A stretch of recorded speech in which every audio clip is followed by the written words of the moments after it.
Ստեղ էլի ինչ պետք է նիվան բարձում, ճամփին բենզինը լցնում, Սակո քեռի հետ առևտուր անում ու ճամփա ենք ընկնում դեպի Սարեր։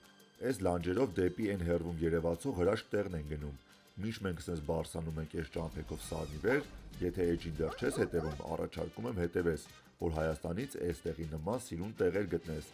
Ճամփին մի հատ դադար ենք ունենում, կոֆե խմում ու այս անգամ տեղերով փոխվում։ Սակո քեռին ավտոն ա քշում, ես էլ դռնով սիրուն կադրեր անում։ Վերջապես սենց տեղ ենք հասնում։ Մեր համար կրակ ենք վառում, խորովածի պատրաստություն տեսնում։ Այս կողքի փոքր լիճը որ տեսնում եք, Ռապի լիճ են անվանում։ Իսկ այն հետևում Արագածի հյուսիսային գագաթն ա։ Այս հատվածին նաև հյուսիսային պատ են ասում։ Ու սենց խորովածը էփվում ա, նստում ենք մի կտոր հաց ուտում ու մեր հայրենի հողի համար էլ բաժակ բարձրացնում։ Անկեղծ այս անգամ զարմացա, որ տարածքում աղբ չտեսա։ Հատուկ շնորհակալություն այն մարդկանց, ովքեր իրենց հետևից տարածքը մաքուր են պահում։ Դե ինչ, եթե էջին դեռ չես հետևում, միացիր։ Նաև ասեմ, որ տուրերի կազմակերպմամբ եմ զբաղվում։ Եթե կցանկանաս, դիմիր։ Մերսի։